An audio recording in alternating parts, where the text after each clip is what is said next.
අරුණ.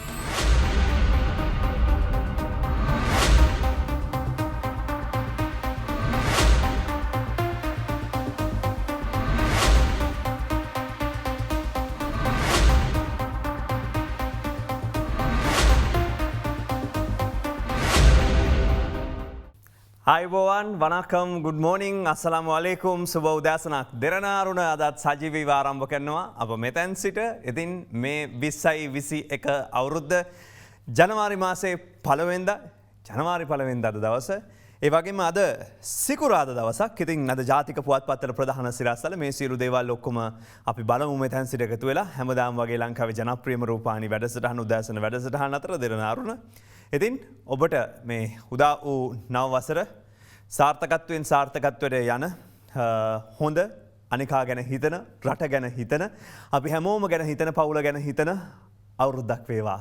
ලෝකයට හොඳ කරන අවුරුද්දක් බවට පත් වේවා. ඒ වගේම අපි යන්නට බලාපොරොත්තු වෙනවා කොවිඩ් වලින් තොර නව වසරක් වේවා කියන බලාපොරොත්තුව. මොකද සාමාන්‍යයෙන් අවුරුද්දක උදාව සනිටුහන් වෙනකොට අවුරුදු ගාණක් තිස්සේ අපි පෙන්නලා තියෙනවා. කිරිබති වලින් පටන් ගත්තම සැමෝවා ඊට පස්සේ නව ශ්‍රීලන්තයෙන් තමයි මේ උත්සව සැමරීම එහෙම නැත්නම් අවුරුදු උදාව කියන එක පිළිගන්නේ. අපි සිංහල අලුත් හින්දු අලුත් අවුරුද්ද පිළිගන්නවට නව වසරක උදාව පිළිගන්නේ කිරිබති වලින්. ඉතින් ඒ වගේම මේ පාරත් ඔවුන් පටන් ගත්තා. නවසීලන්තයට විශේෂත්වයක් තියෙන ලෝකයේ අනිකුත් රටවල් සියල්ල එක ගත්තයින් පස්සේ නවසීලන්තය තමයි මෙවර මේ අවුරුද්ද සමරන්නේ හැමෝම නිදහසේ. එහෙම නැත්නම් අවුරුද්දාව පිළිගත්තේ නිදහසේ. මොකද ඔවුන්ට කොවිඩ් පාලිත තත්ත්වයක් එක්ක හැකියාව ලැබුණා මේ අවුරුදු උදාව බොහොම ලස්සනට සුන්දරව පිළිගන්නට. ඒක විශේෂ අවස්ථාවක්. ඉතින් ඕක්ලන්ඩ් වලින් පටන් ගත්තයින් පස්සේ අපි ආපස්සට එනවනම් නවසීලන්තයට මේ හැකියාව තිබුණට හැබැයි එහා පැත්තේ ළඟ තියෙන ඕස්ට්‍රේලියාවට එහෙම හැකියාවක් ලැබුණේ නැහැ. සිඩ්නි හාබර් බ්‍රිජ් එක වෙනදා වගේම බොහොම ලස්සනට සුවිශේෂී මල්වැඩි සංදර්ශනයකින් පිරිලා ඉතිරිලා ගියා. හැබැයි ප්‍රශ්නේ තියෙන්නේ ඒක වෙනදට බලන්නට එකතු වෙන පිරිස, හාවර් බ්‍රිජ් එකේ ඉන්න පිරිස, මග නැවතිලා පැය ගණන් ගත කරන පිරිස් වලට ඉඩක් ලැබුණේ නැහැ. ලෝකයේ අනෙකුත් රටවල් උනත් එහෙමයි. තායිවානයේ යම් කිසි පාලිත තත්ත්වයක් තිබුණා. තායිලන්තෙට ටිකක් විශේෂ තත්ත්වයක් තිබුණා. ඔවුන්ටත් පිළිගැනීමට හැකියාවක් තිබුණා. යම් පාලිත තත්ත්වයක් නැති නවසීලන්තේ වගේ තත්ත්වයක් නෙමෙයි. හැබැයි ලෝකයේ අනෙක් රටවල් බොහොමයක් තාමත් මේ අවුරුදු උදාව බොහොම පාලිත තත්ත්වයක් නැති කන්නේ. චීනේ උනත් කිව්වේ ගෙදරට වෙලා රූපවාහිනිය ඔස්සේ අන්තර්ජාලය ඔස්සේ අවුරුදු උදාව නව වසරේ උදාව සැමරීම බලන්නට කියලා. මේ තමයි කොවිඩ් එක ඇති වෙච්ච තත්ත්වේ. මේ අතර ලංකාවේ තත්ත්වය ගත්තොත් වෙනදට වගේ සාද පවත්වල රැට එළියට ගිය පිරිස ඉතාමත් අතලොස්සයි. ඒ වගේම ගාලු මෝදුර වෙනදට බොහොම උත්සවශ්‍රීයෙන් කටයුතු සිදු වෙනවා. නමුත් මෙවර තරම් උත්සවශ්‍රීයක් තිබුණේ නැහැ. මේ ඊයේ මධ්‍යම රාත්‍රියේ අද දෙරණ වාර්තාකරුවන් අප කණ්ඩායම ගෙනාපු දර්ශන ඔබ දකින්නේ නව වසරේ උදාව තමයි. ඉතින් ওই විදිහට සනිටුහන් කළේ අපේ රටේ. ඒකත් මේ විදිහට අප මතක් කරනවා. මේ ඊයේ ඔබ දකින්නේ ගලදාරි කිංස්බරි වගේම ශැංග්‍රිලා හෝටල් අභියසින් මේ ආකාරයට ගිනිකෙරි සංදර්ශනයක් පැවැත්වුණා. ඉතින් සාමකාමීව අපේ හැටියට තමයි මේ අවුරුදු උදාව අප පිළිගත්තේ. ඉතින් මේකත් එක්ක අපි යන්නේ 2021 සුබ නව වසරක් වේවා කියලා ප්‍රාර්ථනා කරන ගමන් ස්වෙන්දර කිව්වේ සුබ නව වසරක් වේවා කියලා. මේ අවුරුද්ද කියන්නේ අපි සුව නව වසරක් වේවා කියලා. හැමෝගෙම බලාපොරොත්තුව වෙනදට වඩා වෙනස් වෙලා තියෙනවා. ආරෝග්‍ය පරමාලාභා කියලා පටන් ගන්න තියෙන්නේ. එහෙමනම් අලුත් අවුරුද්දේ වෙනස් විදිහකින් අවුරුදු උදාව. මේ අතරම මම එනවා අද දවසේ මම අරුණ පුවත්පතේ සිරස්තලය සහ තවත් පුවත්පත් සිරස්තලයකට යනවා. මම උදෑසන සුපුරුදු විදිහට පුවත්පත් සියල්ල අරගෙන බලනවා. බලන වෙලාවේදී බලනවා පුණා හරි පොසිටිව් එකක් තියෙද කොවිඩ් වලින් තොරව පුටා දක්වන්න කියලා. අද මේ අවුරුද්දක් උදාවින්ද හරි අමාරුවෙන් ඒ වගේ ඒවා හොයාගන්න තියෙන්නේ. ඉතින් හැමතැනම තියෙන පුවත් මට සිරස්තල 3ක් විතර තමයි හම්බුනේ. ප්‍රධාන පිටුවල ධනාත්මක විදිහට කතා කරන්න පුළුවන් දේවල්. අපි පටන් ගමු. ඒ අතර අපි විශේෂයෙන් පුටා දක්වනවා පණිවිඩ කිහිපයක්. නව වසරට සුබ ආකල්ප කුමන බාධකාවත් ජය ගන්නවා ජනාධිපති ගෝඨාභය රාජපක්ෂ මහතා කරන ප්‍රකාශය. මේක එක්තරා ආකාරයකින් හොඳ ධනාත්මක තත්ත්වයක්. ඉතින් කෙසේ වෙතත් නව වසර වෙනුවෙන් පණිවිඩයක් නිකුත් කරමින් මේ බව පවසන ජනාධිපතිවරයා කියන්නේ නව වසර උදාවන සෑම මොහොතකම එළඹෙන අභියෝග නිවැරදිව අවබෝධ කර ගැනීමෙන් ජීවිතය සකසා ගැනීමටත් අදිතරින් පෙරට යාමටත් අප දිරිගන්වනවා. ඒ හින්දා 2021 පිළිගන්නේ සුබවාදී ආකල්පයෙන් අධිෂ්ඨානයෙන් සහ කැපවීමෙන් පරිපූර්ණයි කියලා. ප්‍රකාශයට සීමා නොවි එසේ සිදුවන වසරක් බවට පත් කරන්නට ජනාධිපතිවරයාට හැකියාව ලැබේවා කියලා ප්‍රාර්ථනා කරනවා. මේක එක්ව රට ගොඩනැගීමට අවස්ථාවක් කර ගනිමු කියලායි අග්‍රාමාත්‍ය මහින්ද රාජපක්ෂ මහත්මයා කියන්නේ. සෞභාග්‍ය බලාපොරොත්තු පිබිදෙන 2021 සුභාශිංසන පළ කරන්නේ මහත් සතුටින්. ඒ වගේම අපි එකතු වෙලා මේ රට ගොඩනගමු කියලා කියනකොට විපක්ෂ නායක සජිත් ප්‍රේමදාස මහතා කියන්නේ උදාර අපේක්ෂා පෙරදරිව නව වසර ජය ගනිමු කියලා. නව වසරට පිවිසෙන්නේ මෑත කාලීන ලෝකයේ මුහුණ දුන්නු බරපතලම ව්‍යසනකාරී තත්ත්වය පසුබිම තුළ කොරෝනා වසංගතයේ අභියස මුළු මහත් ලෝකයේම පෙර නොවූ විරු වරාජිකත්වයට පත්ව තිබෙන මොහොතේ අපේ උදාර අපේක්ෂා පෙරදරි කරගෙන අපේ අවුරුද්ද සමරමු කියලා බාරගමු කියලා වාර්තා කරනවා. මේ අතර දිවයින නව වසරේ රාජ්‍ය ආයතනවල රාජකාරී ආරම්භීමේ නිල උත්සව අද ජනාධිපතිවරයාගේ ප්‍රධානත්වයෙන් පෙරවරු 9ට පැවැත්වෙනවා. ජනාධිපති ලේකම් කාර්යාලයේදී තමයි ජනාධිපතිවරයාගේ ප්‍රධානත්වයෙන් මේ උත්සවය පැවැත්වෙන්නේ. ඒ සඳහා ගත යුතු වැඩසටහන් මාලාවක් රාජ්‍ය සේවා පළාත් සහ පළාත් පාලන අමාත්‍යාංශ ලේකම් ජේ.ජේ. රත්නසිරි මහතා විසින් චක්‍රලේඛයක් මගින් දැනුම් දීලා අවසන්. මේ උත්සව කතා මේවා ඔක්කොම ගත්තන් පස්සේ මම මේ වෙන ප්‍රවෘත්ති හොයමින් හිටියා පොඩ්ඩක් කොවිඩ් වලින් තොරව කතාවක් උපුට දක්වන්න. එකක් තමයි පිරිහුණු රුපියල ශක්තිමත් වෙලා තියෙනවා කියන පුවත දිවයින පුවත්පත වාර්තා කරන මේක උපශීර්ෂිකුත් නෙමෙයි ඊටත් වඩා උපශීර්ෂයක් ඉතාමත්ම කුඩාවට වාර්තා කරන්නේ ශ්‍රී ලංකා මහ බැංකුව ප්‍රකාශයට පත් කළ තියෙන විනිපය අනුපාතයන්ට අනුව ඊයේ ඇමරිකානු ඩොලරයක ගැනුම් මිල 184.1 විකුණුම් මිල 189.1 පහුගිය දිනවල රුපියල් 194 ඉක්මවා ඇමරිකානු ඩොලරයට සාපේක්ෂව සැලකිය යුතු ලෙස පිරිහීමට ලක්වෙච්ච ශ්‍රී ලංකා රුපියලේ අගය තමයි මේ විදිහට 190ට වඩා අඩු අගයක් අරගෙන ටිකක් ශක්තිමත් වුණා කියලා අවුරුද්ද පළවෙනිදා ඔය විදිහට කියන්නට පුළුවන් වෙන්නේ. මේ අතර අරුණ කියනවා ගමෙන් නගරයට ආපු තරුණයන්ට ප්‍රමුඛතාවය ලබා දීලා සහන පොලියට දෙන නිවාස ණය අද සිට ක්‍රියාත්මක කරනවා. අයවැය යෝජනා ක්‍රියාත්මක කිරීමක් තමයි මේ හරහා සිද්ධ වෙන්නේ කියලා. ඒ අනුව 2021 අයවැය මගින් හඳුන්වා දුන්න ඔබට මතක ඇති 6.25ක සහන පොලියක් යටතේ විශේෂ ණය යෝජනා ක්‍රමයක්. ඒ විදිහට ඒ වැඩසටහන තමයි මේ පටන් ගන්නේ. නාගරික සංවර්ධන අධිකාරිය නාගරික හා අර්ධ නාගරික ප්‍රදේශවල ඉදිකිරීමට සැලසුම් කර ඇති නිවාස යෝජනා ක්‍රමවල නිවාස මිලදී ගැනීමට මෙමගින් අවස්ථාව උදා කරලා දීලා තියෙනවා. අද දවසේ මේ වාර්තා කරන්නේ. මේ අතර මවබිම පුවත්පතේ වාර්තාවක් දක්වනවා නායකයන්ගේ සෑම තීරණයක්ම ආගමට අනුකූලව විය යුතුයි. මේක බෞද්ධ රටක් නෙවෙයි කියා කාටවත් කියන්න විදිහක් නැහැ. නායකයන් හැටියට ගන්න සෑම තීරණයක්ම ආගමික චින්තනයට ගැලපෙන ලෙස ගත යුතු බව අගරදුගුරු මැල්කම් කාදිනල් රංජිත් හිමිපාණන් ප්‍රකාශ කරනවා. බුදු දහමෙන් පෝෂණය වූ රටක් ලෙස අපට ලැබුණු ආභාසය වෙනත් ආගම අදහනන්ටද ශක්තියක් කරගත යුතු බව කාදිනතුමා ඊයේ දවසේ ප්‍රකාශ කළා. මේ අතරම තමයි ආගමික නායකයන් විදිහට කරන ප්‍රකාශයන් ගණනාවක් වාර්තා කරලා තියෙන්නේ. අපේ නායක හාමුදුරුවෝ කරන ප්‍රකාශයන් තියෙන්නේ අද ඇතුළු පිටුවල. අපි යමු එම ප්‍රකාශයන් වලට. උන්වහන්සේලාගේම ප්‍රකාශයන් තිබෙනවා. අපි උන්වහන්සේලාගේ ප්‍රකාශයන් වලට යන්නට බලාපොරොත්තු වෙනවා දැන්. 2021 අවුරුද්ද ආරම්භ කරලා එය සමරීමට සූදානම් වන අවස්ථාවේදී ශ්‍රී ලංකා වාසී බෞද්ධ අබෞද්ධ හැම දෙනාටම එකමුතුව එක්සත්ව කාලය ගෙවන හැටියට අපි බොහොම කරුණාවෙන් යුක්තව හැම දෙනා වෙත මතක් කර සිටිනවා. ඒ වගේම මතක් කරන්න ඕනේ රජයට මේ කාලයේදී අපිට ධනය ඉතාම අවශ්‍යයි. එහෙම අවශ්‍ය කාලයක මැතිවරණ ආදිය පැවැත්වීමට හිතන්න එපා කියන පණිවිඩයක් මේ අවස්ථාවේදී අප ලබා දෙනවා සියලුම ජනතාව වෙත. ඒක නිකං මුදල් ටික විනාශ කරන කටයුත්තක්. එනිසා ඒ කටයුත්තෙන් වැළකීලා මේ දැන් කරගෙන යන විදිහට ඉතා හොඳින් රටේ දුප්පතාගේ දුක බඩගින්න නිවීමට කටයුතු සාධාරණ හැටියට රජයට මතක් කරමින් ඔබ හැම දෙනාටම සුබ නව වසරක් වේවා කියලා ඉටසිතින් ප්‍රාර්ථනා කරනවා. ඒවගේ අපි අසිරිනායක ස්වාමීන් වහන්සේගේ අනුශාසනාවටත් යොමු යමු. ඔබ අප සෑම දෙනාගේම ආශීර්වාදී වගේම ක්‍රියාකාරීත්වයේ බෙහෙවින් වැදගත් වෙනවා.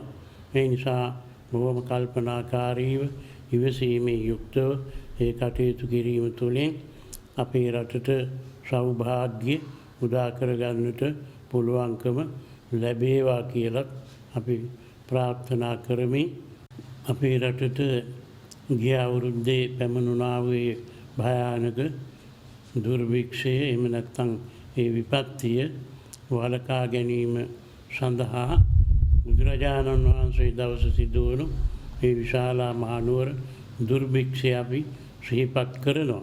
ඉතින් ඒ දුර්භික්ෂය දුරු කර ගැනීම සඳහා ඒ අය බුද්ධිමත්ව ක්‍රියා කළා වගේම අපේ රටේ ඊට වඩා වෙනස් විපත්තියක් තමයි මේ සිදුවුනේ. රටේ විතරක් නෙවෙයි මුළු ලෝකයටම බලපාපු සිදුවීමක්. ඒ නිසා මුළු ලෝකයේම බුද්ධිමත්ව ක්‍රියා කළොත් ලෝකයේ සැපවත් කර ගැනීමට ඒ තත්ත්වයෙන් නිදහස් කර ගැනීමට පුළුවන් කියන එකත් අපි විශේෂයෙන් සඳහන් කරනවා. ඒ අස්කිරි මහා විහාර පාර්ශවයේ මහානායක පූජ්‍ය වරකාගොඩ ඥානරත්න නායක ස්වාමීන් වහන්සේ. ඉතින් ඒ වගේම සුබ පැතුම් පණිවිඩ ගණනාවක් තියෙනවා. ඒ වගේම බොහෝ දෙනෙක් සුබ පැතුම් එවනවා. SMS මං හිතන්නේ ඊයේ රාත්‍රියේ එන වෙනකම්ම ටින් ටින් ටින් ගාලා එන්නවා. ඉතින් නිදා ගන්න බැරි වෙන්නට ඇති. ඔක්කොටම කරන්න පුළුවන්ද මේක ආපහු පාරක් රිප්ලයි කරන එක බොහෝ දෙනෙක් හිතනවා ඇති.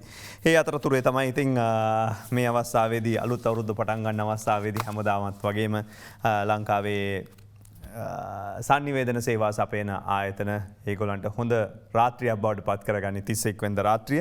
ඉතින් කෙසේ වෙතත් මේ හැම එකකටම වඩා ඔබ අසල සිටින කෙනා, ඔබ පවුලේ කෙනා හිතවතා පිළිබඳ අවධානයෙන් යොමු වෙලා මේ කොරෝනා කාලෙට මුහුණ දෙන්න කියලා කියන ගමන් Sri Lanka to decide on suitable COVID-19 vaccine soon. Lalit Weeratunga report prioritize flu vaccine to be airlifted වාර්තා කරනවා. අද ප්‍රධාන සිරස්තලයක් විදිහට සුදර්ශනී ප්‍රනාන්දුපුල්ලේ රාජ්‍ය ඇමතුමිය කරන ප්‍රකාශයක්. ඒ අනුව ලංකාව අපිට සුදුසු වැක්සීන් එක එහෙම නැත්නම් එන්නත කුමක්ද යන්න සම්බන්ධයෙන් සොයා බැලීම මේ වන විට සිද්ධ වෙනවා. ඒ වගේම තමයි මේ වන විට බලාපොරොත්තු වෙනවා ජනාධිපති උපදේශක ලලිත් වීරතුංග මහතා විසින් හදිස්සියේ ගෙන්වීම් කිහිපයක් කරන්නට. ඉතින් ලෝක සෞඛ්‍ය සංවිධානයේ වැක්සීන් එක එනකම් බලාගෙන හිටියොත් සමහර විට බොහෝ කාලයක් යාවි. ඒ හින්දා මේ වන විට තියෙන තත්ත්වයන් එක්ක බලලා සුදුසුම එක අපි ගෙන්වා ගැනීමට බලාපොරොත්තු වෙමින් ඉන්නවා. ඒ සම්බන්ධයෙන් වූ නිගමනයන් ගැනීම සිද්ධ වෙනවා කියලායි කියන්නේ.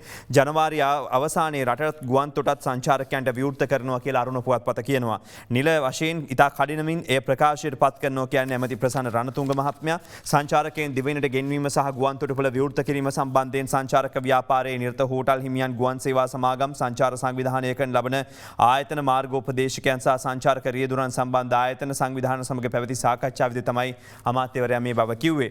ජනතාව බහුලව ගැවසෙන ස්ථානවල අද සිට ඇන්ටිජන් පරීක්ෂණ ආරම්භ කරන බව පොලිස් මාධ්‍ය ප්‍රකාශක නියෝජ්‍ය පොලිස්පති අජිත් රෝහණ මහත්මයා කියනවා. යනුව සුපිරි වෙළඳසල් සාප්පු සංකීර්ණ මහජන උද්‍යාන ගාලු මෝදරට යන ස්ථාන වෙත ගිහිල්ලා මේ විදි ඇන්ටිජන් පරීක්ෂාවන් කරනවා කියලා තමයි සඳහන් කරලා තියෙන්නේ. ඔබ දන්නවා අපි ලෝකේ වෙනදට තිබිච්ච තත්ත්වයට අපේ තත්ත්වය වෙනස් වෙලා තියෙනවා. අපි හඳුනාගත්ත පිරිස යනුව හුදකලා කිරීම මේ සියල්ල තමයි සිද්ධ වුනේ. සමාජය තුලින් වාර්තා වන රෝගීන් හඹායම් මේ වන විට වැඩි වෙලා තියෙනවා පහුගිය තත්ත්වයන්ට වඩා. ඉතින් දෙවනි රැල්ල ඇතිවීමත් එක්ක ඉතින් ඒ අනුව තමයි මේ විදිය පරීක්ෂාවන් හදිසි පරීක්ෂාවන් කරන්නේ. පරීක්ෂා කළා හඳුනා ගන්නවා පිරිස් ගාලු මොදරින් 9 දෙනෙක් විතර හඳුනාගත්තු බව පහුගිය දවස්වල වාර්තා වුණා. ඉන් අනතුරුව ඒ අයගේ පවුල් පසුබිම, ඒ අය කොහෙන්ද පැමිණෙන්නේ, ඒ අය කොහි සිට එන වැඩ කරන අයද, සේවයේ යෙදෙන අයද, ඒ සියල්ල බලලා ඉවරලා වහා ක්‍රියාත්මක වෙලා ඒ ප්‍රදේශවලට ගිහිල්ලා ඒ අවශ්‍ය ඊළඟ පරීක්ෂණ කිරීම තමයි දැන් සෞඛ්‍ය අංශවල ප්‍රමුඛ කාර්ය බවට පත් වෙලා තියෙන්නේ. ඉතින් මේක තමයි ලෝකේ වැඩිපුරම ක්‍රියාත්මක වුණේ පහුගිය කාලේ කතාබහට ලක් වෙච්ච ක්‍රමය. ටෙස්ට් කරන්න, පුළුවන් තරම් පරීක්ෂා කරන්න කියලා. ඉතින් ඒ අනුව තමයි පරීක්ෂා කිරීම සිද්ධ වෙන්නේ. ඒ අතර ඊයේ දවස වාර්තා වුණොත් 597ක් කොවිඩ් රෝගීන් වාර්තා වෙලා තිබුණා. මේ 597ක් වාර්තා වෙන අවස්ථාවේදී විශේෂත්වයක් තියෙනවා 706ක් ගෙදර ගියා. 706ක් ගෙදර යනකොට 597ක් වාර්තා වෙනකොට ඒකෙන් 70ක් වාර්තා වෙලා තිබුණේ බන්ධනාගාර තුලින්. ඒ බන්ධනාගාර තුල වාර්තා වෙච්ච පිරිසත් එක්ක ගත්තයන් පස්සේ විදේශගතව සිට පැමිණි පිරිස 5යි. ඉතින් එහෙම කිව්වම අවසානයේ 526ක් තමයි 597න් අනිකුත් පිරිස විදිහට වාර්තා වුණේ. ඉතින් ඒ අයත් එක බලනකොට අපි තවමත් ඉන්නේ ආසාදිත මට්ටමින් පහළ තත්ත්වයක කියලා තමයි කියන්නේ. වෙනදද විච්ච තත්ත්වෙම තමයි කියලා තමයි කියන්නේ බලධාරීන්. අද මේ අතරම බස්නාහිරින් පිටව ගිය ආසාදිතයන් 16ක් හඳුනගෙන තියෙනවා. ආශ්‍රිතයන් 195ක් හොයාගෙන නිරෝධායනයට ලක් කරලා තිබෙන බව සඳහන් කරනවා. බස්නාහිර පළාතෙන් පිටත් වන ස්ථානවල මේ වන විට රැපිඩ් ඇන්ටිජන් පරීක්ෂාවන් 11926ක් කරලා තිබෙනවා කියලායි වාර්තා කරන්නේ. ආසාදිතයෝ 90ක් එයින් හොයාගෙන තියෙනවා. කොරෝනා නව ප්‍රභේදය අලුත් දරුණු වෛරසයක්. මහාචාර්ය නීලිකා මලවිගේ මහත්මිය කියන්නේ දකුණු අප්‍රිකාවේ පැතිර යමින් තිබෙන මේ කොවිඩ් වෛරසයේ නව ප්‍රභේදය මෙතෙක් වාර්තා නොවූ දරුණු වෛරසයක් බව පර්යේෂණ වලින් අනාවරණය වෙලා තියෙනවා. ශ්‍රී ජයවර්ධනපුර විශ්වවිද්‍යාලයේ වෛරස් වේදිකා පිළිබඳ මහාචාර්ය නීලිකා මලවිගේ මහත්මිය දිනමිනට ඊයේ කියලා තියෙන්නේ මේ ගැන. මේ හින්දා එන්නතට මේ වෛරසයේ ප්‍රතිචාර නොදක්වනවා කියලා සමහර අය කියලා තියෙනවා. හැබැයි කෙසේ වෙතත් දරුණු ගණයේ වෛරසයක් නිසා සැලකිලිමත් විය යුතුයි කියලායි කියන්නේ. අලුත් වෛරස් ප්‍රභේදයෙන් මෙරට පැමිණෙන්නේ යන්න සම්බන්ධයෙන් හොයා බලමින් ඉන්නවා කියලා සඳහන් කරනවා. ඉතින් මේ වෛරසයේ තියෙන විශේෂත්වය තමයි ගොඩක් මියුටේෂන්ස් තියෙනවා. ඉතාමත් හැමතිස්සෙම වෙනස් වෙනවා. වෙනස් වෙමින් පරිසරයට අනුවර්තනය වෙමින් අලුත් සැකස්මක් අරගෙන මේ ක්‍රියාත්මක වීම. ඉතින් කෙසේ වෙතත් ඒ නිසා තමයි අපේ ප්‍රතිශක්තිකරණ පද්ධතිය වැඩි දියුණු කර ගැනීම වැදගත් වන්නේ. මොකද අපි දන්නේ මේ කියන ඖෂධ වර්ග අපිට අහවිද කියලා. ගල්ලෑල්ල නිරෝධායන මධ්‍යස්ථානයෙන් බ්‍රැඳ වූ 5ක් පලා ගිය පුවත ඊයේ වාර්තා වුණා. ඒ අනුව තමයි මීගමුව බන්ධනාගාරයේ කොවිඩ් ආසාදිත රැඳවුවන් 5 දිනක් පොළොන්නරුව ගල්ලෑල්ල කොවිඩ් විද්‍යාපීඨයේ ස්ථාපිත කර ඇති ප්‍රතිකාර මධ්‍යස්ථානයේ නේවාසිකව ප්‍රතිකාර ලැබමින් සිටියදී යාළුවෙම පලා ගිය පුවත වාර්තා කරන්නේ අද දිනමින. කොරෝනා රෝගීන් පැන ගිය බස්රියේ සිටියා නම් නිරෝධායනය වෙන්න වහා ක්‍රියාත්මක වෙලා පොලිස් මාධ්‍ය ප්‍රකාශකතුමා ඊයේල්ලීමක් කළා. NB 9268 මෙන්න මේක තමයි NB 9268 මේක තමයි බස් රථය. මේ බස් රථයෙන් තමයි මේ අය පැනලා ගිහිල්ලා තිබුණේ. කරුණාකරලා මේ බස් රථයේ ඊයේ උදෑසන 5:45ට පොළොන්නරුවෙන් කොළඹලා පිටත් වුණේ. මේක ගිය කට්ටිය ඉන්නවා නම් ස්වයං නිරෝධායනයට ලක් වෙන්න කියලා තමයි ඉල්ලීමක් කළේ. දැන් තත්ත්වය ගත්තොත් ලංකාවේ බන්ධනාගාර පෑලියගොඩ දිගුලපිටිය කොවිඩ් පොකුර 39571ක් දක්වා ඉහළ ගිහින් තියෙනවා. සමස්ත ආසාදිත සංඛ්‍යාව 43294ක් දක්වා ඉහළ යනවා. සුව වෙච්ච පිරිස 35353යි. ඉතින් මරණ සංඛ්‍යාව 204ක් විදිහට වාර්තා වුණා ඊයේ මරණ 5ක් වාර්තා වීමත් එක්කම. මේ අතරම මේ සංචාරකයන් ගෙන්වීමේ වැඩසටහන තවදුරටත් ක්‍රියාත්මක වෙනවා. nearly 2600 Ukrainian tourists to arrive in Sri Lanka till January 19th. ජනවාරි 19 දක්වා කාලය තුලදී ආසන්න වශයෙන් 2600ක පමණ යුක්‍රේන් සංචාරකයන් පිරිසක් ලංකාවට පැමිණීමට නියමිතව තිබෙනවා කියලා වාර්තා කරනවා. මේ අතර මේ වන විට තියෙන තත්ත්වය තමයි 6 දෙනෙක් මේ පැමිණි අය අතරින් කොවිඩ් පොසිටිව් කියලා වාර්තා වුණා ඊයේ දවසේ. යුක්‍රේනයේ සිට පැමිණි සංචාරක කණ්ඩායමේ තවත් 3කට මේ කොවිඩ් ආසාදනය වී ඇති බව ඊයේ තහවුරු වුණා. සෞඛ්‍ය මාර්ගෝපදේශයන් අනුව කටයුතු කරනවා කියලා කියන්නේ. ඒ අනුව සංචාරකයන් දිවයිනට ගෙන්වීම සහ ගුවන්තොටුපළ විවෘත කිරීම සම්බන්ධයෙන් පැවති සාකච්ඡාවලදී මේ ගැන කතා වුණා කියලා කියන්නේ. ලෝක සෞඛ්‍ය සංවිධානය ලෝකයේ බොහෝ රටවල් වල මාර්ගෝපදේශ අනුව සංචාරක කර්මාන්තය ආරම්භ කරලා තියෙනවා. ඉතින් ඒ හින්දා මේ නියම ව්‍යාපෘතියත් මේ විදිහටම ක්‍රියාත්මක කරනවා කියලායි සඳහන් කරන්නේ රජයේ පාර්ශවය. මේ අතර මව්බිම පුවත්පත අද වාර්තා කරන්නේ ජනතා විමුක්ති පෙරමුණේ නායක අනුරකුමාර දිසානායක මහත්මයාගේ ප්‍රකාශයක්. යුක්‍රේන සංචාරකයන් ගෙන ඒම ජාවාරමක් කියලා ඔහු කියනවා. ඔහු කියන්නේ කොවිඩ් හේතු කොටගෙන බොහෝ රටවල ගුවන්තොටුපළවල් වසා දැමීමට සීමා කිරීමට ලක් කරලා ඇති සේම පහුගියදා එංගලන්තයේ ශීඝ්‍රයෙන් ව්‍යාප්ත වන නව කොවිඩ් ප්‍රභේදය තියෙන වෙලාවේ රටවල්ම හැම රටක්ම විදේශීය සංචාරකයන්ට දොරගුළු වහන වෙලාවේ තමන්ගේ රටට එන්න මේ ගෙන්වීම ඇත්තටම සංචාරක ප්‍රවාදන යන මුවාවෙන් රුසියාවේ හිටපු තානාපතිවරයා කරන ජාවාරමක් කියලා චෝදනාවක් එල්ල කරනවා. මේ අදාළ සංචාරකයෝ ප්‍රවාහනය කරන්නේ ප්‍රවාහන සේවයකින් මේ ප්‍රවාහනේ නවාතැන් ලබා දෙන්නේ තෝරාගත් හෝටල් වල විතරක් කියලා කියනවා. ඉතින් කෙසේ වෙතත් අද දවසේ මේ වාර්තාව ගෙනෙනවා මව්බිම් පුවත්පතේ. ඉතින් මේක නියම ව්‍යාපෘතියක් කියලා තමයි සඳහන් වුනේ. ඉන්න අනතුරුව එන ඒවත් මේ තත්ත්වයන් යටතේම ක්‍රියාත්මක කරනවද කියන එක තමයි බලන්නට ඕන. සංචාරක බුබුල අසාර්ථක වුණොත් ඉදිරිය අනතුරුදායකයි. වාර්තා කළ තියෙනවද වෛද්‍යවරුන්ගේ ප්‍රකාශයන් මේ උපුටා දක්වන්නේ මව්බිම පුවත්පත. 2021 වසරේ කොරෝනා අවසන් වෙන්නේ නැහැ. කොරෝනා වසංගතයෙන් බේරෙන්න දිගටම සෞඛ්‍ය උපදෙස් පිළිපදින්න කියලා ලෝක සෞඛ්‍ය සංවිධානයේ පණිවිඩයක් නිකුත් කරමින් කියනවා. අද දවසේ ලංකාදීප පුවත්පතේ සිරස්සලේ කියන්නේ ඉතින් කොරෝනා වසංගතයෙන් බේරෙන්න දිගටම සෞඛ්‍ය උපදෙස් පිළිපදිනවා හැරෙන්නට වෙන දෙයක් නැහැ. ඒ හින්දා අනිවාර්යෙන් හැමෝම මේකට අනුගත වෙන්න ඕන කියලායි පුවත්පත කියන්නේ. මේ අතරම නුවරඑළිය හෝටල්වල ලැබුම්කරුවන්ගේ සෞඛ්‍ය වාර්තා දිනපතාම ඉල්ලලා තියෙනවා. නුවරඑළිය දිස්ත්‍රික් ලේකම්වරයාගේ ප්‍රධානත්වයෙන් පැවතිච්ච කොවිඩ් රැස්වීමේදී ගත්ත තීරණය මේ වාර්තාවේ කියන්නේ. මේක මඩකලපුවේ ග්‍රාම සේවා වසම් 18ක් දැනට හුදකලා කරලා තිබෙනවා. විශේෂයෙන්ම කොවිඩ් හේතු කොටගෙන ඇතිවෙච්ච තත්ත්වයන් එක්ක මඩකලපුව දිස්ත්‍රික් ලේකම්ගේ කරුණාකරන් මහත්මයා ඒ ගැන කියලා තියෙනවාද ලංකාදීපෙට. කොවිඩ් මරණ සංඛ්‍යාව ගත්තොත් ඊයේ තත්ත්වයත් එක්ක 200 ඉක්මවලා ගියා. ලංකාවේ තියෙන තත්ත්වය කනගාටුදායක තත්ත්වයක් කියලා තමයි මේ වන විට තත්ත්වය පිළිබඳ වාර්තාවක් ගෙනෙන්නේ අද දවසේ පුවත්පතේ. විශේෂයෙන්ම අවුරුදු 70ක් වයස ඇති කාන්තාවක් තමයි හෝමගම් ප්‍රදේශයේ මූලික රෝහලදී මිය ගිහිලා තියෙන. ඉතින් වයස වැඩි අය එහින්දා විශේෂයෙන්ම පරිස්සම් වෙන්නට ඕන කියන එක අපි කියනවා මේ අවස්ථාවේදී. ඉතින් මේත් එක්කම ලෝකේ හැම දෙයක් ගැනම සඳහන් කරනකොට මේ අවස්ථාව විශේෂයි. මොකද අපි හදිසියවක්වත් මේ කොවැක්ස් එක එහෙම නැත්නම් මේක පටන් ගත්තේ නැත්නම් මේ තියෙන තත්ත්වෙ ඊට වඩා වෙනස් වෙන්නට තිබුණා.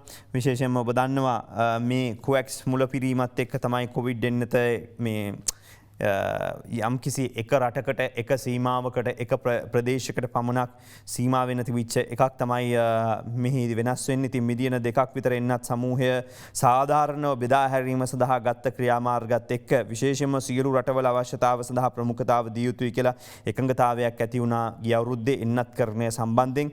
එහෙම නොවුණා නම් ධනවත් රටවල් ආර්ථික හයිය තියෙන රටවල් විශේෂයෙන්ම වැඩිහිටි ප්‍රජාව මේ අය අමතක කරලා දාලා Tamanගේ රටේ ඉන්න බොහොම සෞඛ්‍ය සම්පන්න පිරිස්වලට පවා මේ වැක්සීනයත් හදා ලබා දීමට නියමිතව තිබුණා. නමුත් මේ ලබාගත් ප්‍රවේශයත් එක්ක ලෝකයේ සම්බන්ධ විවිධ චෝදනා තියෙනවා. විවිධ එකඟතාවන්ට එකඟ වෙන්න බැරි වුණා. පරිසරය සම්බන්ධ එකඟතාවයන්ට එන්න බැරි වුණා. මේ ඇතිවෙච්ච ප්‍රවණතාවයත් එක්ක හැකියාවක් ලැබිලා තියෙනවා ලෝකෙට යම් කිසි ආකාරයක සාධාරණ ක්‍රියාකාරකමක් වෙත විශ්වාසය තබාගෙන ඉන්න. කොවිඩ් ආසාදිත මල සිරුරු සම්බන්ධයෙන් කතා කරනවා නම් මේ ගැන තීරණ ගන්න කමිටුවට අධිකරණ ඇමති අනවශ්‍ය මැදිහත්වීම් කරනවා කියලා තමයි සඳහන් වුණේ. ශ්‍රී ලංකා අධිකරණ වෛද්‍ය විද්‍යා ව්‍යාධිවේදීන්ගේ විද්‍යාලය නිවේදනයක් නිකුත් කරමින් කියන්නේ අමාත්‍යවරයාගේ මේ ක්‍රියාකලාපයේ දැඩිව හෙලා දකිනවා කියලා. මේ සම්බන්ධයෙන් විමසීමේදී මේ විද්‍යාලයේ සභාපති ජ්‍යෙෂ්ඨ කතිකාචාර්ය වෛද්‍ය අසේල මෙන්ඩිස් මහතා කියලා තිනවා අධිකරණ අමාත්‍යවරයා විසින් අදාළ කමිටුවේ සභාපතිවරයාට බලපෑම් එල්ලවන ආකාරයේ සඳහන් කළ තියෙනවා කියලා. අදාළ කමිටු සමාජිකයන් ඇතුළු පිරිසක් සමග සෞඛ්‍ය අමාත්‍යාංශයේ පැවති සාකච්ඡාවකදී මේ සිදු වෙලා තිබෙනවා කියලයි මේ චෝදනාව එල්ල කරන්නේ අලි ශබ්රි අමාත්‍යවරයාට. මම හිතන්නේ ඊයේ මේ කමිටු දෙකක් තියෙනවා. මේ දෙකම රැස් වුණා. ඒ ගත්තු තීරණ සම්බන්ධයෙන් එහෙම තොරතුරු වාර්තා වෙනවා. ඒ වගේම විවිධ දේවල් කියනවා. හැබැයි නිල වශයෙන් මේගොල්ලෝ ප්‍රකාශ නොකරන තාක්කල් අපිට කියන්න හැකියාවක් නැහැ. අපි හිතනවා අද දවසේ මේක ප්‍රකාශයට පත් කරાવી කියලා. මොකක් හරි අවසන් තීරණය මේ කමිටු දෙකේම සමාජිකයෝ රැස් වෙලා තීරණ අරගෙන තියෙනවා. ගොඩක් වෙලාවට මේ කණ්ඩායම් දෙකම එක මතයකට ආවා කියලා තමයි දැනට තියෙන තොරතුරු වල කියන්නේ. ඒ මතය මොකක්ද කියන එක දවල් කියනකම් ඉමු. අපිට තියෙන තොරතුරු තාම ලැබෙන තොරතුරු විතරයි. මේක තහවුරු වෙලා නැහැ. ඉතින් අවසන් කටයුතු ගැටලුව ජාතීන් අතර මානසික ව්‍යසනයක් වෙලා තියෙනවා කියලා කියන්නේ කේ.ඩී. ලාල්කාන්ත මහත්මයා. ජවිපේ දේශපාලන මණ්ඩල සභික කේ.ඩී. ලාල්කාන්ත මහතා කියනවා සිංහල බෞද්ධ කතෝලික ප්‍රජාව මුස්ලිම් ප්‍රජාව ඇතැම් කණ්ඩායම් මේ වන විට සියලු දෙනා අතරින් මානසික විරසකයක් සකස් වෙලා තියෙනවා කියලා මේ හින්දා. ඊයේ දවසේත් මේ රටේ මුස්ලිම් ජනතාවගේ නියෝජනයක් ඊයේ දවසේ විරෝධතාවයක් පෑවා. අද දවසේ දක්වා තිබෙන්නේ ප්‍රධාන ඡායාරූප වාර්තාවක් විදිහට දී අයිලන්ඩ් පුවත්පතේ ඡායාරූප වාර්තාවේ ආදාහනය වන්නේ මෘතදේහ නෙවෙයි මුස්ලිම්වරයාගේ හැඟීම් කියන එකයි ඔවුන් විරෝධතාව දක්වමින් සටන් පාට ගෙන එමින් ප්‍රකාශ කළේ. ඒ අනුව තමයි අද දී අයිලන්ඩ් පුවත්පත මේ සම්බන්ධයෙන් ඡායාරූප වාර්තාවක් ගෙනෙන්නේ. ඇත්තටම සාමාන්‍ය මුස්ලිම් සමාජය තුළ මේ සම්බන්ධයෙන් විරෝධතාවයක් ඇති වෙලා තිබෙනවා. මේ ඇතිවීමත් එක්ක එක සංවේදී කාරණයක් බවට පත්ලා තියෙනවා. සාම්ප්‍රදායික මුස්ලිම් මිනිස්සයාගේ හිතේ යම්කිසි ප්‍රශ්නයක් ඇතිලා තිනවා. නමුත් ඉන් එහාවට ගිහිල්ලා මේක යම්කිසි ආකාරයකින් තවත් තර්ජනාත්මක සංවිධානාත්මක විදිහකට ගෙනෙනවා කියන එක තමයි කනගාටුවට කරුණ. මොකද තෞහීද් ජමාත් සංකල්පයේ තෞහීද් ජමාත් කණ්ඩායම් පහුගිය කාලේ මේ රටේ කරපු විනාශයන් එක්ක මේ සහරාන්ලා හදපු කණ්ඩායම් ගැන විරෝධතාවයක් තියෙනවා සමාජය තුළ.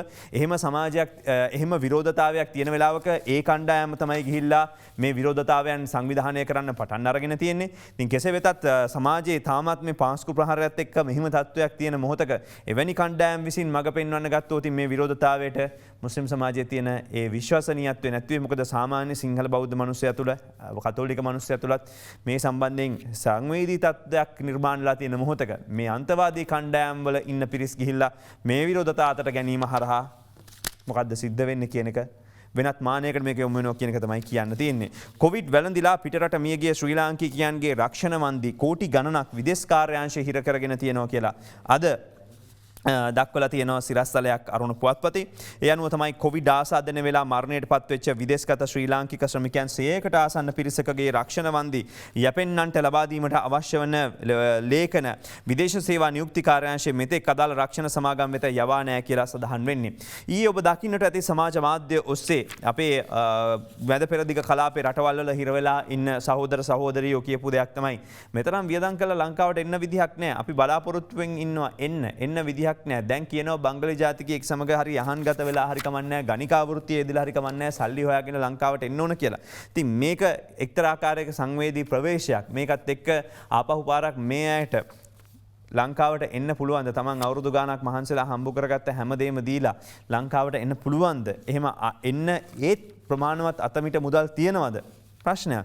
ඉතින් බොහොම සංවේදී ආකාරයකින් තමයි මේ ප්‍රශ්නය ගොඩනැගෙන්නේ. ඉතින් කෙසේ වෙතත් අපි හිතනවා ඔවුන්ට ප්‍රමුඛත්වය ලැබිය යුතුයි කියලා. මේ අතර එන පිරිස සම්බන්ධයෙන් කතා කරද්දී පුනානි නිරෝධායන මධ්‍යස්ථානයේ වැසිකිලි කැසිකිලි ගැටලු නිර්මාණය වී ඇති බව අද මව්බිම පුවත්පත කියනවා. මේ කියන්නේ සෑම පාර්ශ්වයක්ම පැමිණිලි කරලා තියෙනවා මේ විශ්වවිද්‍යාලයේ වැසිකිලි පහසුකම් නැහැයි කියලා තියෙන ගැන. මේ විශ්වවිද්‍යාල පරිශ්‍රයේ නිරෝධායනයට යොමු කළ බවක් හෙට අනිද්දා අපොහොසත් අපායන් පිටව යාමට නියමිතයි කියලා සමහරු කියනවා කියලා කියන්නේ. ඒත් මහත්වෝ අපි ඊළඟට මෙතෙන්ට එන අයටත් මේ අපායම දුක් විඳීමට නොහැකි නිසා මේ ගැන කියන්න කියලා ඉල්ලනවා කියලා සඳහන් කරනවා දවසේ මව්බිම් පුවත්පතේ. ඉතින් ගොඩක් කඳවුරු සහ මේ ස්ථානවල තියෙන තත්ත්වයන් එක්කම ඔබ නිවසේ ඇති කරගත්තේ පරිසරය නොවෙන්නට පුළුවන්. හැබැයි අපි අවුරුද්දක් තිස්සේ කොවිඩ් වලට මුහුණ දෙමින් ඉන්නවා. එහෙමනම් ඊළඟ අධ්‍යයනයට අපිට යන්නට වෙනවා. ඒ කියන්නේ වාර්තා වුණාන් පස්සේ රෝගියෙක් ඔහු කොහෙටද අරගෙන යන්නේ? රෝහලට ගෙනියනවා. එහෙම නැත්නම් පළමු පෙළ ආශ්‍රිතව වාර්තා වුණාම එයා නිරෝධායන මධ්‍යස්ථාන වලට ගෙනියනවා. ඉතින් මේකේ මේ තත්ත්වය වෙනස් වෙන තිබුණ රජයටත් බර අඩු කරගන්න තිබුණා. යම් කිසි ආකාරයක මේ 2 star 3 star hotels ගොඩක් තියෙනවා. ඒවට හරි යම් කිසි සහනයක් දීලා ගෙවන්න පුළුවන් මිනිස්සුන්ට හරි අඩු ගාණක් ගෙවලා විදේශගත ශ්‍රී ලාංකිකයෝ වෙනවට වඩා ගොඩාක් අඩු ගාණකට එහෙම පහසුකමක් දෙන්න පුළුවන් වෙවි. එහෙම දීලා යම් කිසි සීමා සහිත පරිසරයකට ඔවුන් යොදන්න. මොකද අවුරුද්දක් ගිහිල්ලා තියෙන්නේ. දැන් ආපහු පරණ විදිහටම කරන්න බෑ. අලුත් අවුරුද්දේ අලුත් විදිහට යන්න වෙනවා. බොහෝ අයට තියෙන බයක් තමයි අපි මෙහෙම ඉදී අපි පුරුදු වෙච්ච විදිහක් තියෙනවා. අපිට එතන ගිහිල්ලා එහෙම ඉන්න පුළුවන් වෙයිද? ඉතින් හිතන්න වෙලාව ඇවිල්ලා තීන්දුව ගන්න වෙලාව ඇවිල්ලා දැන්ටමත් ප්‍රමාද වැඩි. අපි හිතනවා ගණීවි කියලා. ඒ වගේම මතක් කරන්න ඕන විශාල දෙයක් කරමින් ඉන්නවා. ආරක්ෂක අංශවල ඉඳලා අනිකුත් අංශවල ඉඳලා විශාල පිරිසක් වෙනදට වඩා වාර්තා වෙනවා. ඉතින් හැමදේම කරනවා. ඒ ගැන තර්කයක් නැහැ. හැබැයි බලන් ඉන්න බෑ. ඒකයි කාලය යනවා වේගෙන්. අපි කතා කරමු තවදුරටත් බොහෝ දේවල් තියෙන ඔබට තොරතුරු විදිහට වාර්තා කරන්න. රැඳෙන්න අපිත් එක්ක මේ දෙරණ අරුණ. දෙරණ අරුණ Sri Lanka's breakfast show. ඔබ දෙරණ අරුණ සමග එකතු වෙන්නේ අද මේ හිඟ විදුලි බිල්පත් ගෙවන්න කාලයක් ලබා දීලා තියෙනවා සිනමා හල් හිමියන්ට. මොකද සිනමා හල් නම් විවෘත වෙනවා කියලා වාර්තා වෙන මොහොතක තමයි මේ ගැන කියන්නේ. අනුව මාර්තු ඉඳලා දෙසැම්බර් දක්වා ගෙවීම් නොකරපු විදුලි බිල්පත් ගෙවන්න මේ වසරේ දෙසැම්බර් දක්වා කාලෙදී සමාන වාරික වශයෙන් ගෙවන්න අවස්ථාවක් දෙනවා කියලා ඩලස් ලහප්පෙරුම් මහත්මයා ප්‍රකාශ කළා තියෙනවා අමාත්‍යවරයා. ජාතික චිත්‍රපට සංස්ථාවේ ලියාපදිංචි සිනමා ශාලා 194කට මේ සහනය ලබා දෙනවා කියලායි කියන්නේ. අපි එතනින් පස්සේ අද ජාතික පුවත්පත් වාර්තා කරන වෙනත් කරුණු කිහිපයකට යන්න බලාපොරොත්තුවෙන් ඉන්නේ. නමුත් ඊට ඉස්සෙල්ලා මේ කොවිඩ් රෝගීන් ගැනත් කතා කරපු හින්දා පිඹුර රෝහලට පොඩ්ඩක් ගිහිල්ලමු වෙනසකත් එක්ක. නව වසර උදව්ව තවමත් කොවිඩ් මධ්‍යස්ථානවල කොවිඩ් වෛරසය වැළඳුණු පුද්ගලයන් ප්‍රතිකාර ලබනවා. එලෙස ප්‍රතිකාර ලබන පුද්ගලයන්ගේ මානසික ශක්තිය වර්ධනය කිරීමට පිඹුර ජාතික රෝහලේ වෛද්‍යවරුන් හා කාර්ය මණ්ඩලය කටයුතු කර තිබුණා.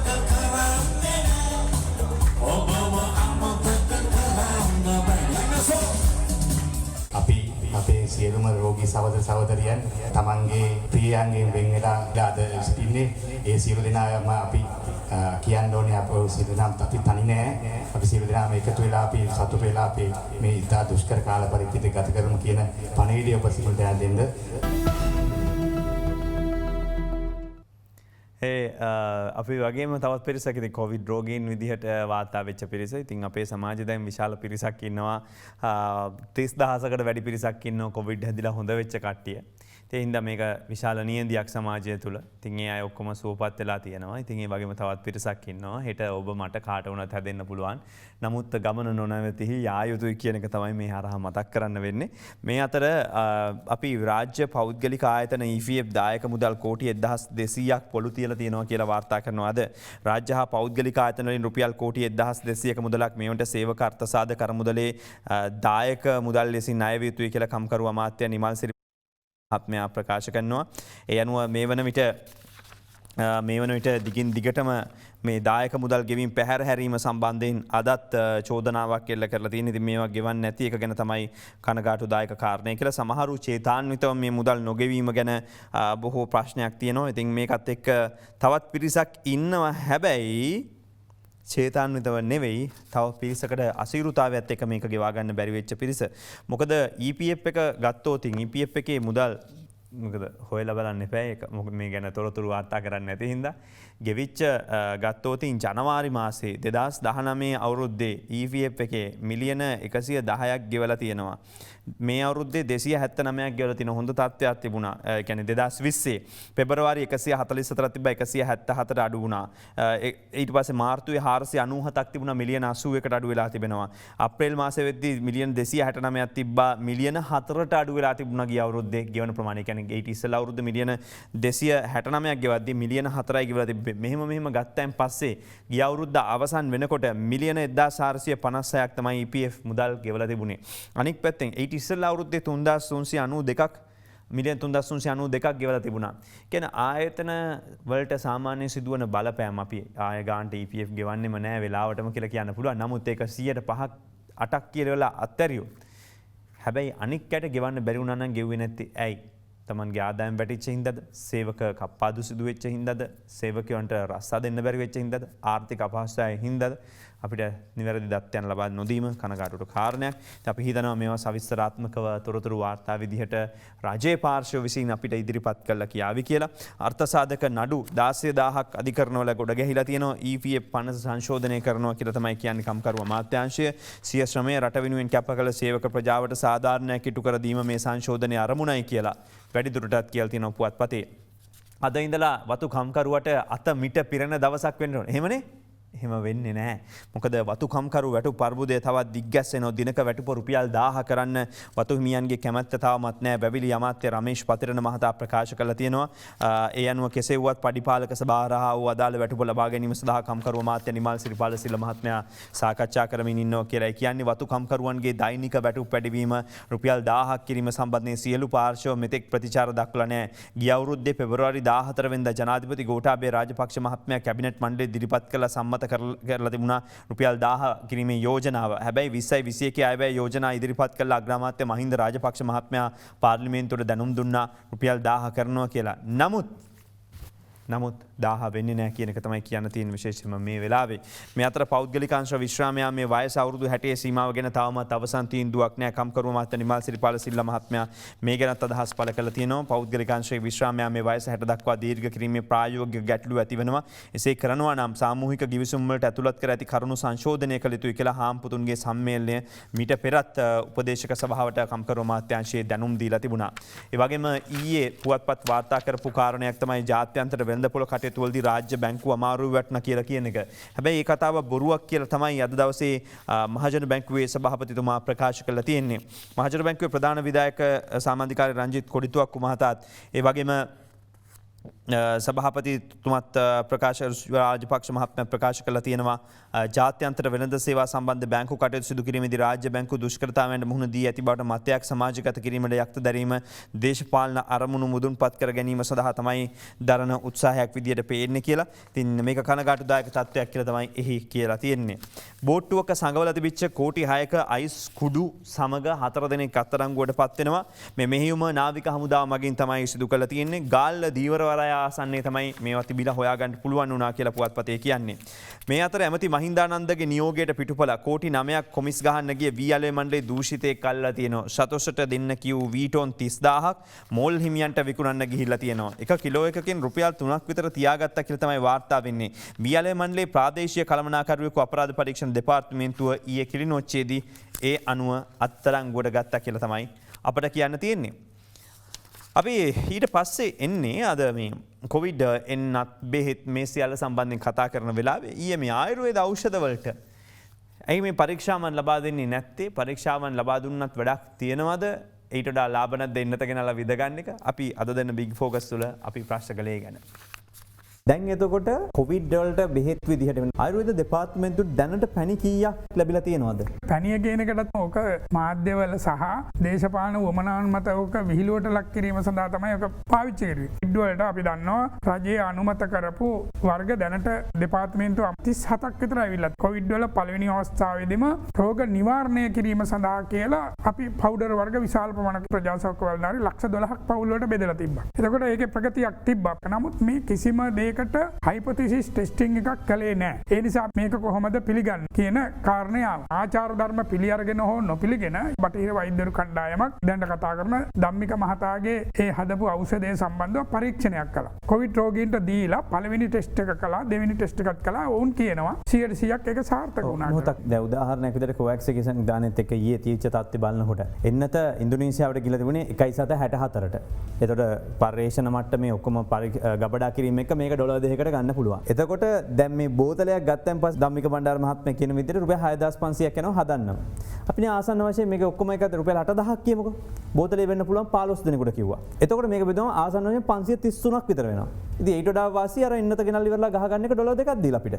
නෑ මේකයි ඕක තමයි අපේ රටටත් හුඟක් අයටත් තියෙන ප්‍රශ්නේ. මට මේ අදත් මෙසේජ් එකක් ඇවිල්ලා තිබ්බා කැනඩාවේ මොකද උඹලයි රටේ මිනිස්සු දියුණු වෙන්න නැත්තේ කම්මැලි නිසා කියලා. අපි හැමතිස්සෙම මේකේ අර රුපියලේ මට්ටම මේක කරන මිසක් අපි නිර්මාණාත්මක මිනිස්සු වැටියට ලෝකයට පිවිසෙන්නේ කොහොමද?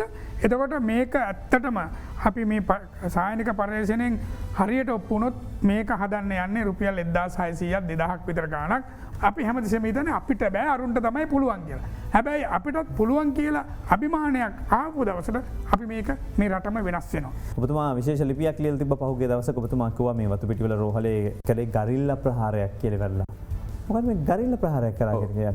ඇත්තටම මෙහෙමයි. දැන් සම්මත ක්‍රමයට ගියා නම් දැන් අපිට පේනවා කිසි තීරණයක් ගන්න බෑ. ආචාර ධර්ම පද්ධති කියලා සාකච්ඡා කරනවා ඉන්නවා මිසක් එතනත් කිසි පරිශ්‍රණයක් නැහැ.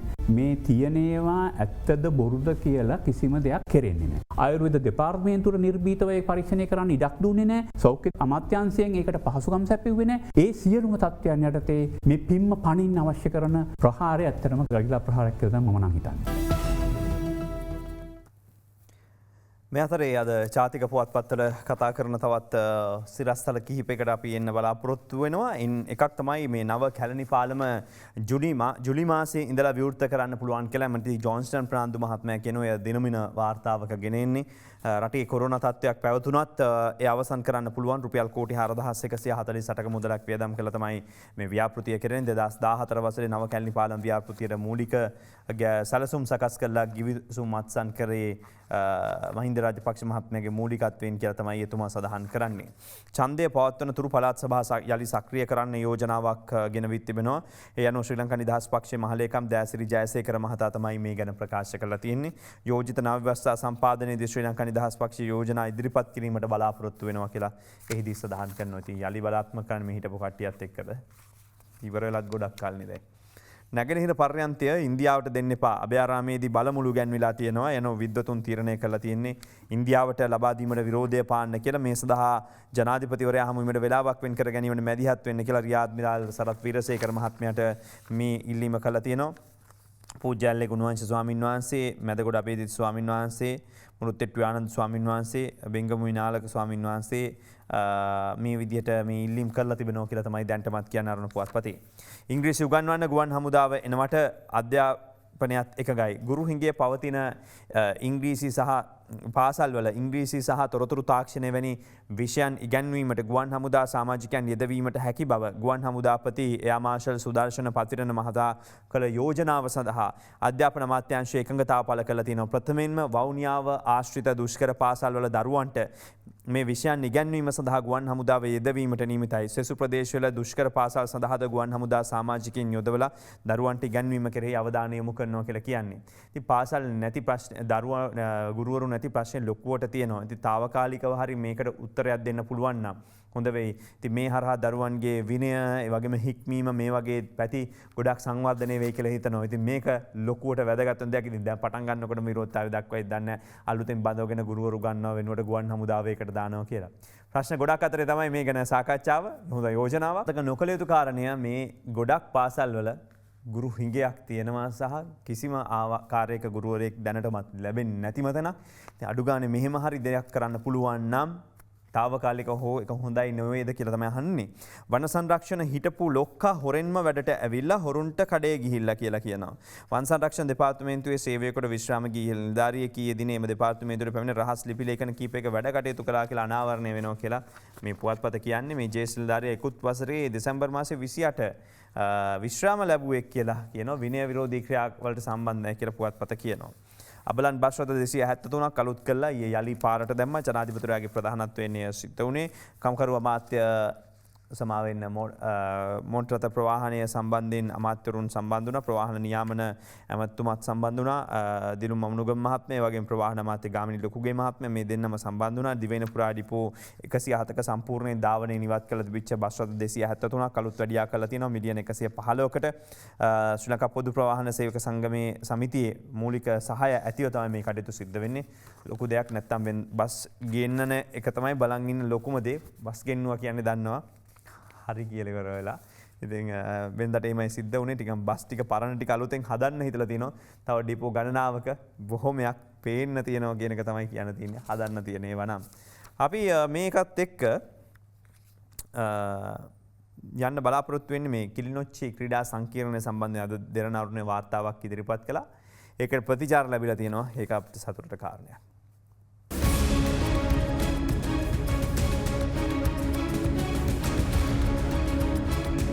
කිලිනොච්චි ක්‍රඩා සංකීර්ණය ව්‍යවෘත කර අවුරුදු දෙකට අසන්න වුවත් ඒ කිසිදු ප්‍රයෝජනයකට නොගෙන අත්හරිදමා ඇති ආකාරය පසුගියදා අප දෙරණරුණ වැඩසටහන ඔස්සේ අනාවරණය කළා. එම අනාවරණයෙන් පසු ක්‍රඩා අමාත්‍යාංශයේ නිවේදනයක් නිකුත් කරමින් සඳහන් කළේ එහි ඉදිකිරීම් කටයුතු ක්‍රමවත්ව හා විධිමත්ව ඉදිරියට කරගෙන ගොස් පවතින අඩුපාඩු සකස් කර 2021 ජනවාරි මාසයේ තරුණ හා ක්‍රඩා අමාත්‍යාංශය යටතේ පවතින ජාතික යොවුන් සේනාංකය වෙත පැවරීමට මේ වන විට කටයුතු සැලසුම් කර ඇති බවයි. දෙරණ අරුණ වැඩසටහනේ විකාශනය වෙච්ච මේ ප්‍රවෘත්තිය සම්බන්ධයෙන් ස්තුතිවන්ත වෙනවා දෙරණ නාලිකාවට.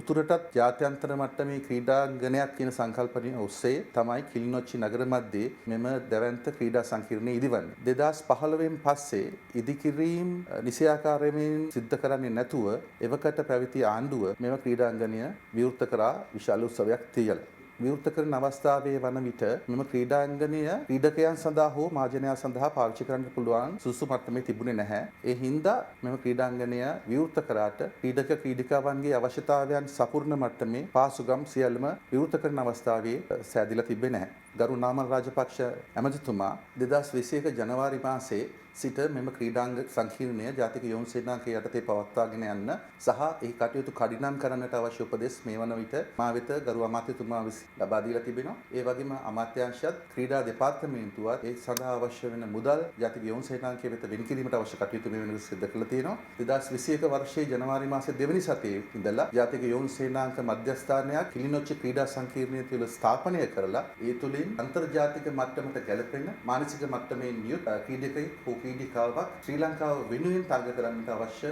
ඒ පසුබිම සකස් කරන්නට ජාතික යොවුන් සේනාංකය කටයුතු කරලා තියෙනවා. මේම ක්‍රීඩා සංකීර්ණය පාවිච්චි කරලා ඒ ක්‍රීඩාව සම්බන්ධයෙන් අවශ්‍ය අනුග්‍රහය අපි මේ කිලිනොච්චි ක්‍රීඩා සංකීර්ණය පාවිච්චි කරලා ලබා දෙන්නට අවශ්‍ය කටයුතු කරනවා. ඒ වගේම පළාතේ පවතින පාසල් වලට අවශ්‍ය වෙන ක්‍රීඩා පහසුකම් සලසන්න, අවශ්‍ය උපදේශන කටයුතු සලසන්න, ඒ වගේම ඒ දුවදරුවන්ගේ ක්‍රීඩා කටයුතු ඔප්නංවන්න අවශ්‍ය කරන පසුතල අපි හදනවා.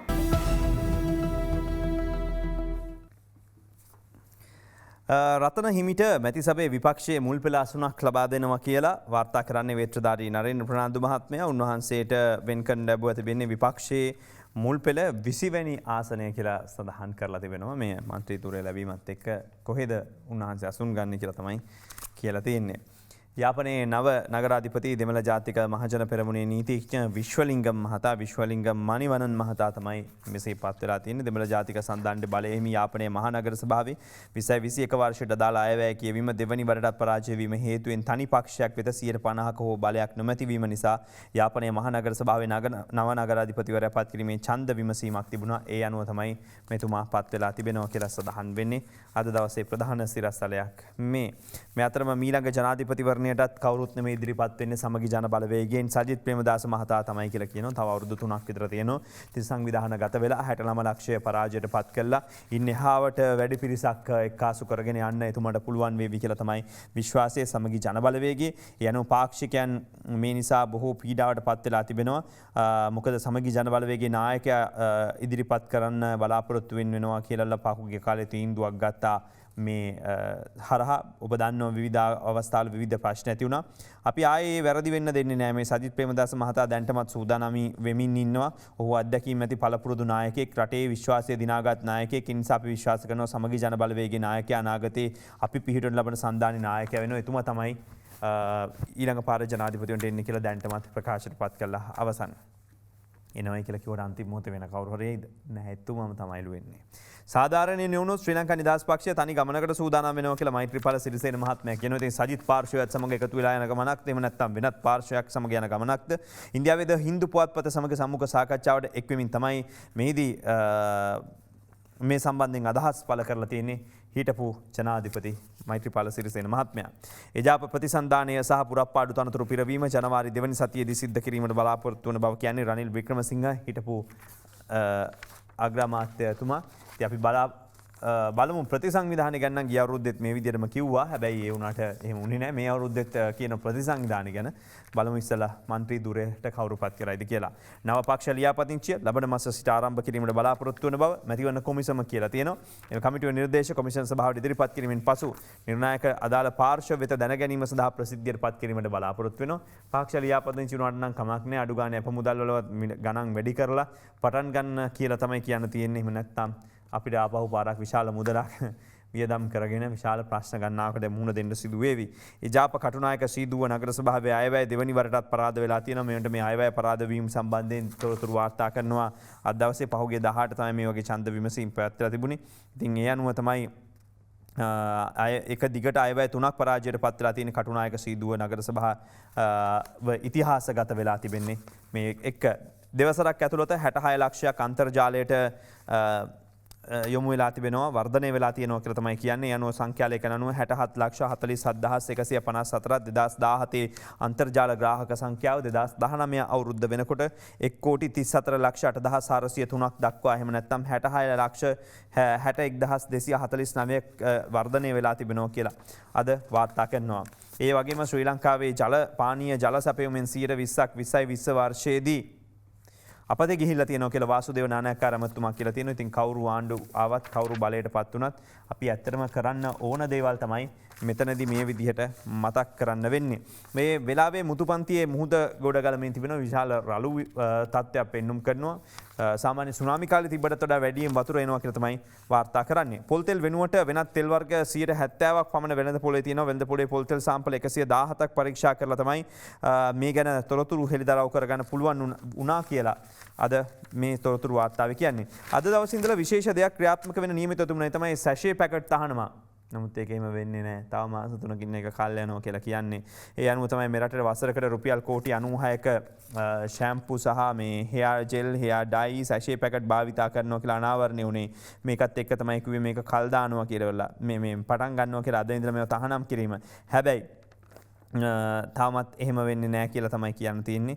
ඉතින් ඔබ දන්නවද මෙරට එක්තරා සමාගමක් මේවන්ට ෂැම්පූ, හෙයාර් ඩයි වගේම හෙයාර් ජෙල් ඇසුරුම් බිලියන 5ක් ගෙන්වලා තියෙනවා. මේ සමාගම් පසුගිය දිනක පරිසර ඇමතිවරයාට දැනුම් දීලා තිනවා සමාගම් වලට අවශ්‍යලා තියෙන පරිසර හිතකාමී දෑ බහාසිය නිෂ්පාදන ලබා කිරීමට වඩා ලාභය ඉපීමට කියලා. ඉතින් එහෙම වෙද්දි මේවට වෙනත් විකල්ප දෙන්නත් බැරි වෙනවා. ඉතින් මේ සියල්ලත් එක්ක සිද්ධ වෙන්නේ වෙන මොකක්වත් නෙමෙයි. දවසින් දවස මේ හොඳ දේවල් ගන්න තීන්දුව තියෙන ගන්න යන එක කල් යන එක. VOC පිඟන් දෙකක් කෝටි 10කට විකුණන්න සූදානම් වෙච්ච ස්වාමින් වහන්සේ නමක් අල්ලලා තියෙනවා. ඉතින් මේ විකුණන්න බැයිද කියන එක තමයි අහන්න තියෙන්නේ. කෙසේ වෙතත් මේ ප්‍රශ්නේ වෙලා තියෙන්නේ මේ දවස්වල හොයමින් ඉන්නවා පැරණි වටිනාකමක් තියෙන කාසි මේ වගේ දේවල් මහනුවර හෝටලයක විකුණන්න විදේශිකයන්කම් බලන් ඉන්න වෙලාවේ තමයි මේ අතරංගොඩ ගැනීම සිද්ධ වෙලා තියෙන්නේ. ඉතින් කොහොමද ගත්තේ ලැබුණේ කොහොමද නිදානකින්ද ගත්තේ ඒව ගැන හොයනවා කියලා තමයි කියලා තියෙන්නේ. කෙටි විරාමයකින් අනතුරු අපි තොරතුරු ගෙනෙන්නම් තවත් මේ දෙරණ අරුණ. දෙරණ අරුණ. Sri Lanka's breakfast show. ආනුන සමග ඔබ එකතු වෙන්නේ අද මනසපාල කාටුනේ මංගල කියනවා 3-2 බලයගත්තු ආණ්ඩු සියල්ල මේරට විනාශ කළාලු. ආපොයි අනිත් අය ආණ්ඩු හැදුවනේ.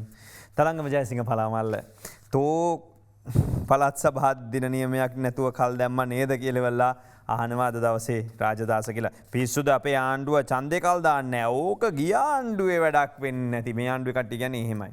දාසපුවලානගේ කාටුනේ කියන්නේ ඡන්දේ කාලේ බොහොම ළඟට ඇවිල්ලා හිටපු කට්ටිය මීටරේ දුරින් ඉඳලා ආයිබෝන් කියපු කට්ටිය මේ අපේ දේශපාලඥයෝ එහෙම දැන් ඉන්නේ අපේ ජනතාව අමතක කරලා සුවාරිස්ලා අමතක කරලා කිලෝමීටරයක් දුරින් කියලා 1 මීටර නෙමෙයි 1 කිලෝමීටර දුරින් ඉන්නේ කියලා. මේ හසන්ත විජේනායක මේ අවස්ථාවේ ඔබතුමාගේ අදහස අපිට දැනගන්න පුළුවන්ද මේ අපේ ජනතාව බර අල්ලගෙන යන වෙලාවේ කියලා ඉල්ලා මේ මාධ්‍ය අහනවා. ඉතින් 20යි 21කටත් ওই බැරි බර කරේ තියාගෙන යන ජනතාවක් තමයි අපිට දකින්න තියෙන්නේ. අපට බලය නොදීම ගැන ජනතාව අද පසුතැවෙනවා කියලා සජිත් කියනවා. බලය දීලත් පසුතැවුණනේ දෙකම එකයි කියලා තමයි කියන්නේ. අද හැම පැත්තටම එකයි කියලා. හුරේරා අභිනව පාර්ලිමේන්තු රැස්වීම ජනවාරි 5 වෙනිදා. රැස්වීම අභිනව වුණාට කටවල් පර්ණයමන එන්නේ අලුත් ඒවා එන්නේ නෑනේ. අද හුරේරා කියන විදිහ. පාර්ලිමේන්තුවටත් කොවිඩ් තර්ජනලු පංකජ රොවින්ද කියන්නේ බය වෙලා ඉන්නේ පැණි බීපු අයද නැති අයද දන්නේ නැහැ නේද සර් දැන්. හැබැයි මේ නව වසරේ ජනතාවට තියෙන ප්‍රශ්න ගැන අද hina වැස්සෙන් කියලා දිනවා මේ විදිහට. ලොකු පිඹුරෙක් එන කොණ්ඩෙක් අපි ඇවිල්ලා ගිල ගන්න සුබ නව වසරක් වේවා කියලා කියනවා. හාල් මිල, පොල් මිල, එළවලු මිල, පරිසර විනාශය, කොරෝනා හැම පැත්තකින්ම හිසෝසල තියෙන වෙලාවෙ තමයි අපිට මේ ගැන කතා කරන්න වෙන්නේ. අපේ අගමැතිතුමා නම් නියම වැඩක් කරලා තියෙනවා 20යි 20න් පැණි බෝතල් හාට කිරි පැණි ඔක්කොම පැත්තකින් තියලා අද දාසගේ කාටුනෙන් මේ ගැන කියලා තියෙන්නේ. කිරි ටික ඔක්කොම තියලා පැණිත් පැත්තකින් තියලා පැණියෙන් ඉතිරෙන වසරක් නොවේවා එන්නතෙන් ඉතිරෙන වසරක් වේවා අපි යන් කියලා තමයි අද දවසේ දාස කාටුනේ කියන්නේ අගමැතිතුමා පයින්නවා කියලා අලුත් අවුරුද්දට. බෙම්පියා චාලියයි 2021 කැලෙන්ඩරයක් හම්බෙලා නෑ බෙම්පියෝ මේ ගැසට් එකක් දීලා ගියා අපිට ඇමතුමා ඇවිල්ලා අවුරුද්දෙම මේක බලාගෙන ඉන්න පුළුවන් කියලා කියන්නේ 20ට වගේ මේ පැත්තේ මේ ගැන කියන කවුරුත් නෑ කියලා. උදේ විමල සිටගේ කාටුනේ කියන්නේ 20යි 20.2 තිබ්බේ කොරෝනා මේ පාර 20යි 21 මුට්ටි පැණි නොති වේවා කියලා වෙන්නේ නැති. නැත්නම් මුට්ටි වලින් වැඩි ඉතිරෙන අවුරුද්දක් වේවා පැණි වලින් ඉතිරෙන අවුරුද්දක් වේවා කියලා තමයි අද දවසේ දිවයින කාටුනේ නම් කියලා තියෙන්නේ. හැමෝම මේ කොවිඩ් ගැන කතා කරලා තියෙන වෙලාවේ 20යි 21 බබාලට වෙන්නේ මොකක්වත් නෙවෙයි මෙන්න මේක තමයි කියලා කියන්නේ. හැබැයි තාම ඒ අයට නෑ මේ එන්නත් ලැබීම ගැන කියන්නේ. ජනරාණි අලුත් අවුරුද්ද කිරි ඉතුරුවද රාණි කිරි උතුරන්ඩ පොල් තියෙනවා නම් පොල් සම්බෝලයක් කනවන්නේ අද දවසේ කියන්නේ එහෙම දේවල් නෑ කියලා. අද දෙරණ වෙබ් අඩවියේ කාටුනෙන් වැඩසටහන අවසන් කරනවා. ඉතින් 20යි 21 ඒගොල්ලෝ කියන්නේ සෞඛ්‍ය නීති රීති වලට ගරු කරමු ආරක්ෂාකාරීව ජීවත් වෙමු සුබ නව වසර පිළිගනිමු කියලායි වැක්සීන් එකත් ඇඳලා පැත්තකින් තියලා තියෙන්නේ. අනේද කියන්නේ තරන්ගේ කවිය යුක්‍රේනයෙන් මෙහි ආවලු පළමු ලෙඩා ඒ පිළිලයෙන් වැටුණා මුළු රටම හඬා 180ක් අද වැටුණි කඩා ඇමතිට නැද්ද දුර දැක්මක් මේට වඩා කියලා යහන්නේ.